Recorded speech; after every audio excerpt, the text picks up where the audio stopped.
Hello, thank you for joining today. We're going to have a very interesting conversation regarding the imposter syndrome. Have you ever heard of this? The imposter syndrome. Do you think you have it? Not everybody does. There is an opposite to this, but we might. So let's dive into this a little bit. What exactly is imposter syndrome? Well, let's go ahead. Let's take these words individually and define them, and then let's put them together and define that as well. So, imposter syndrome, the word imposter, by definition, according to our friend Google Dictionary, the word imposter is a person who pretends to be someone in order to deceive others. Doesn't sound too great, does it? All right, then the word syndrome. Syndrome is a characteristic combination of emotions, opinions, or behaviors. So when you put those two words together, imposter syndrome, really what it is, it's our inability to believe that we deserve something or that we deserve to be here, wherever here is. It's oftentimes we feel like a phony. And really, it comes from our insecurities. Have you ever had imposter syndrome? Have you ever felt like you had the imposter syndrome? So I have a great story for you that really shows this quite well. When my son was 18 years old, he went on a trip with a bunch of church friends to Great America, Six Flags, Great America, about 3 hour drive into the Chicago area, and back then, gosh, this was like, I don't know, 10 years ago. I mean, we had cell phones, but we didn't really have we did, but we didn't, especially an 18-year-old, okay? So when my son got home, he said to me, Mom, I drove the church van to Great America. And I know what that means.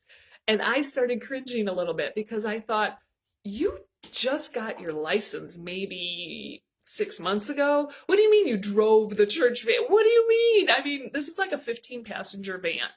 He's like, yeah, we got to the church and we all started loading in, and the owner of the van threw me the keys and says, be careful, have fun, see you when you get back.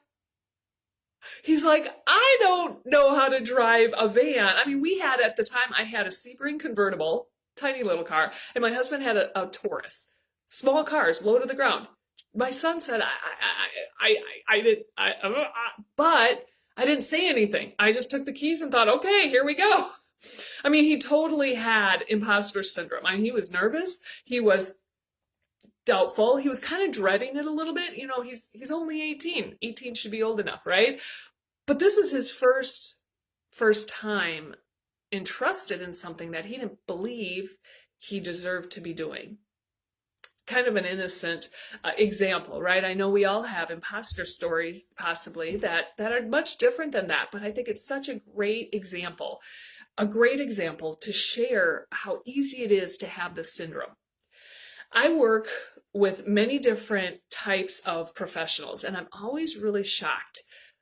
I'm shocked when I train and I coach people who definitely have the imposter syndrome. I mean, these are accountants, these are salespeople, these are medical professionals, these are executives, these are police officers, these are every category of professional out there. And it doesn't matter if they're male or female, or their age, or their generation. All of the above have said things or shown me things that lead to the imposter syndrome. I've heard things from these people that are like, who am I to be given this type of responsibility? Who am I to carry a gun? Who am I to be able to cut somebody open and hope that I can save them? Who am I to do this? Well, why not you? Why not you? What needs to happen in your life for you to believe these strengths and these talents that you have? You have superpowers.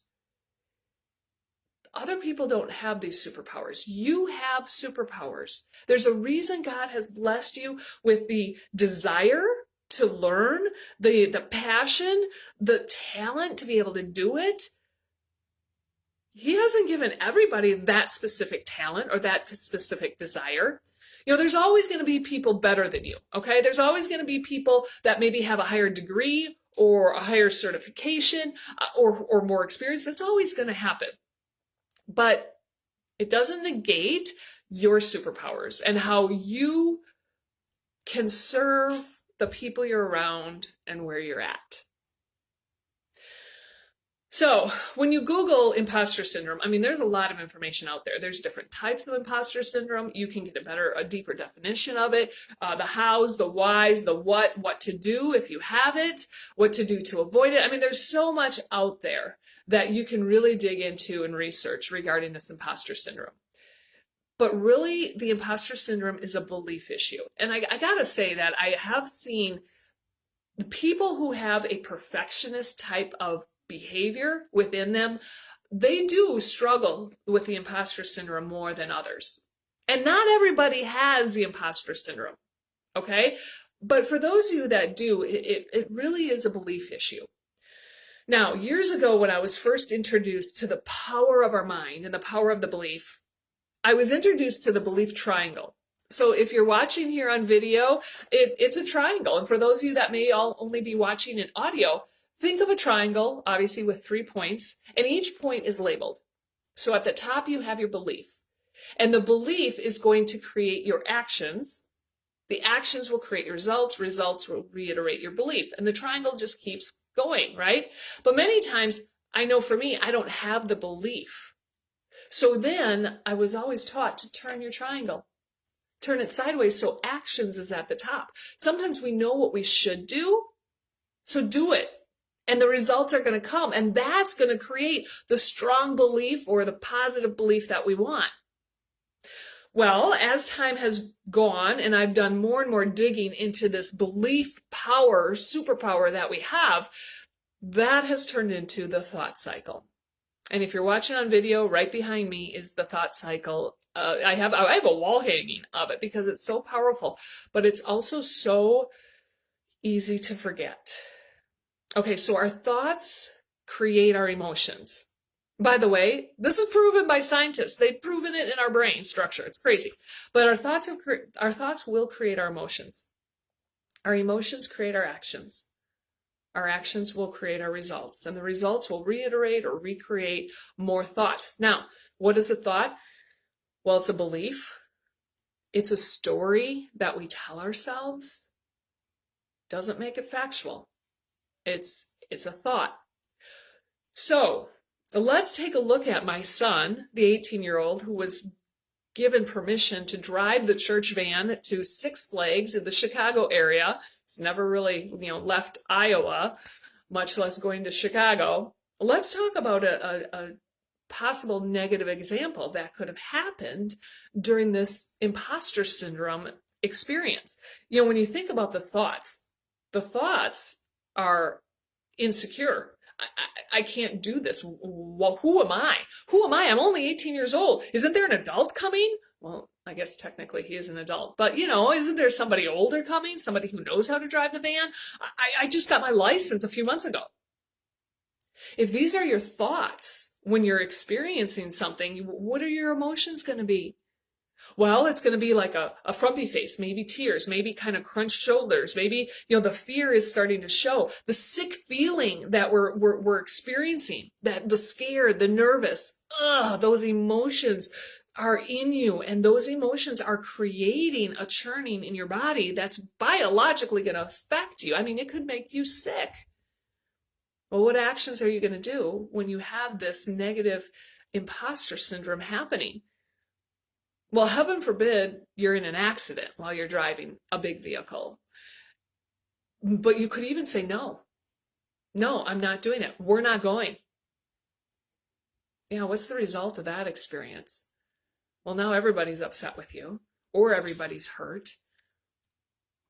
But let's take this thought cycle. Let's take the power of our mind and let's turn it differently. Let's choose a positive spin on our thought cycle. What if you're that 18-year-old that's entrusted with a big 15-passenger van to drive these young people to Six Flags Great America? And you're handed the keys and you do have a thought of, what?